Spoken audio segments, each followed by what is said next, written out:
So here we have the PTR 9CT. This one came from Atlantic Firearms. Comes in an amazing hard case. It's basically the same as a Pelican case, as far as I can tell. Waterproof, shockproof, probably not bomb-proof, but close enough.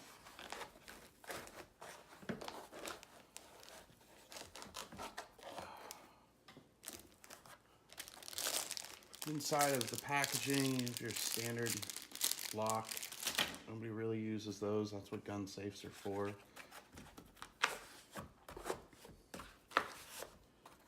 Two 30-round mags.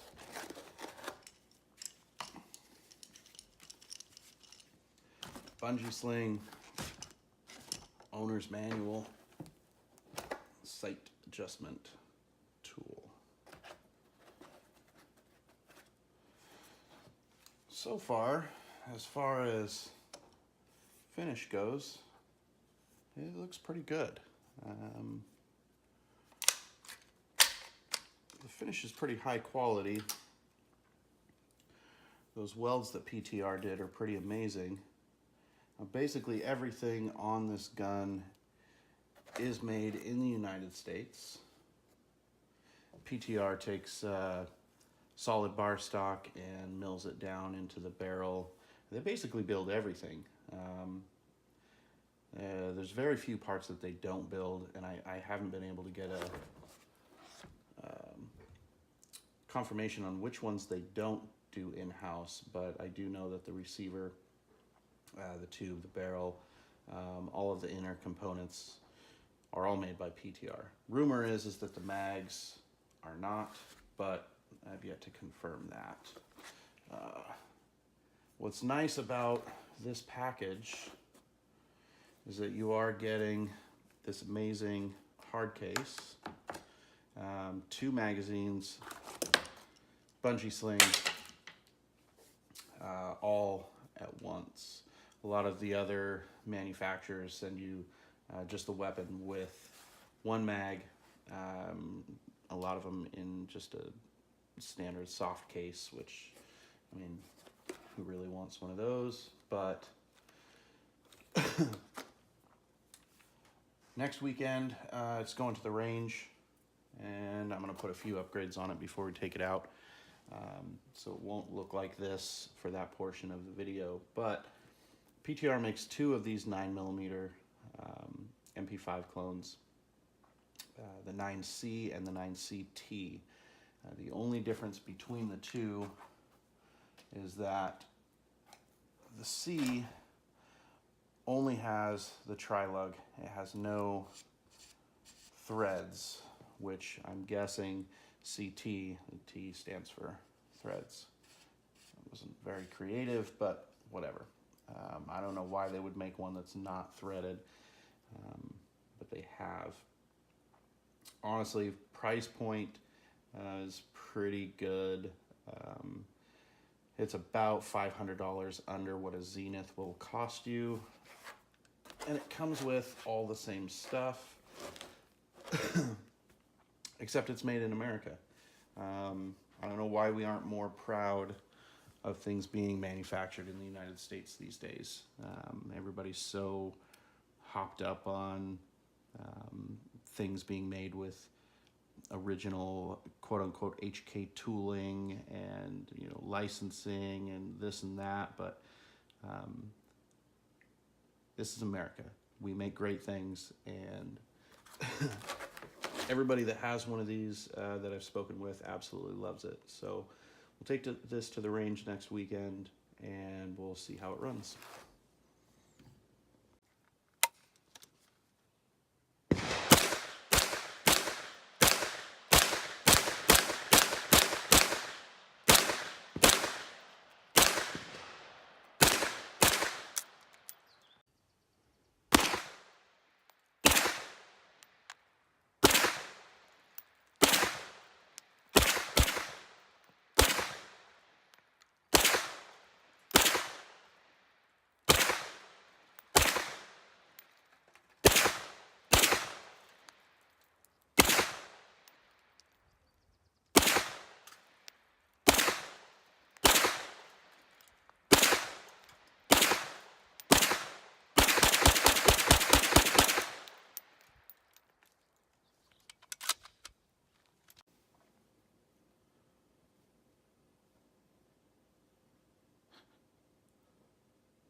So,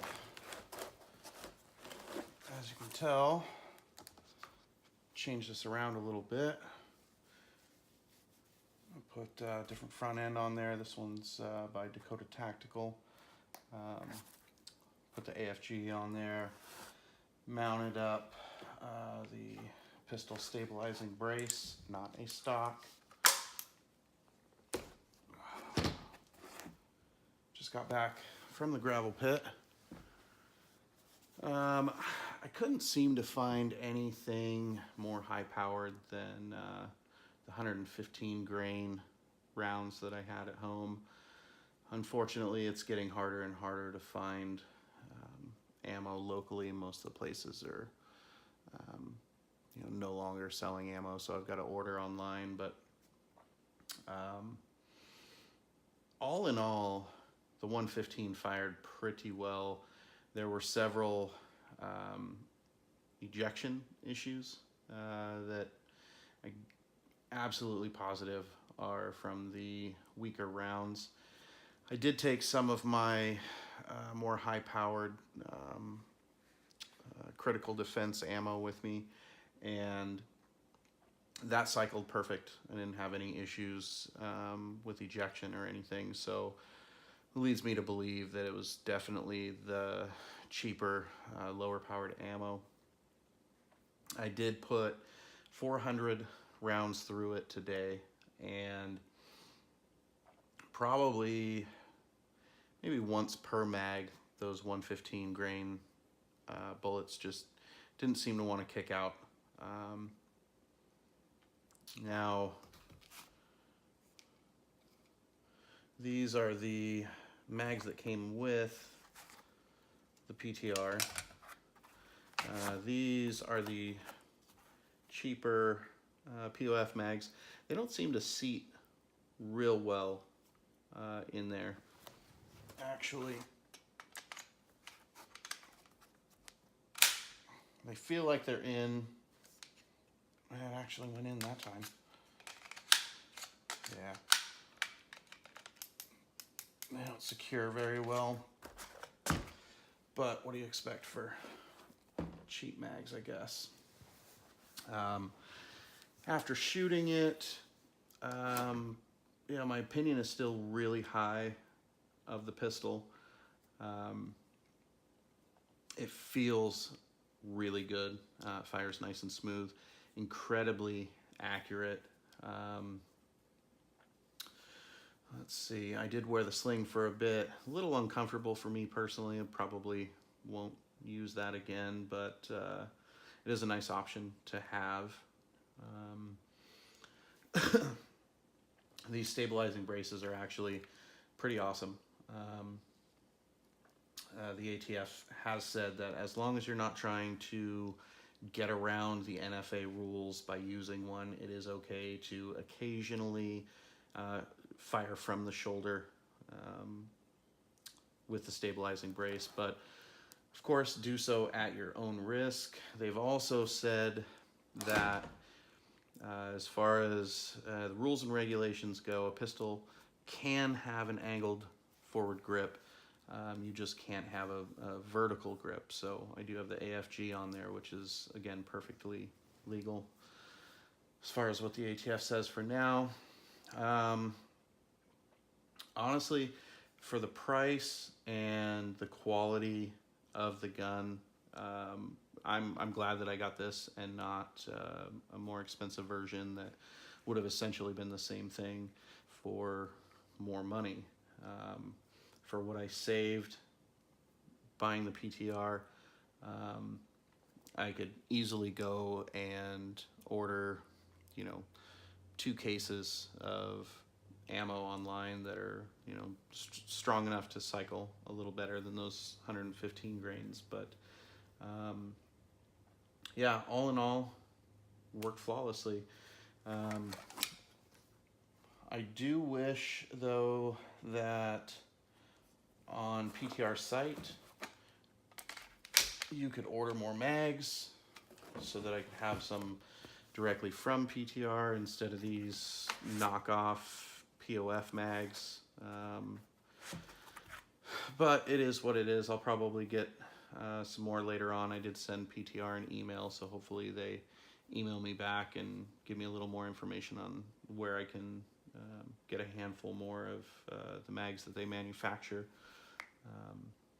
So yeah, I'll throw in a little bit of video of myself and my 15-year-old shooting it out there at the pit today. The recoil was nice and light. This stabilizing brace is actually a lot more comfortable than what I had expected it to be, but all in all, it definitely exceeds any expectations that I had previously for an MP5 clone at this price point. If you're thinking about getting into this particular weapon system, give Atlantic a shot. Get on there. Order one of the PTR 9CTs or a 9C if you don't want the threaded front end, but they're amazing weapons. So if you know anyone that has one, get a hold of them, get out at the range and test fire it, because I mean, it's seriously a dream to fire this thing. All right, thanks for watching.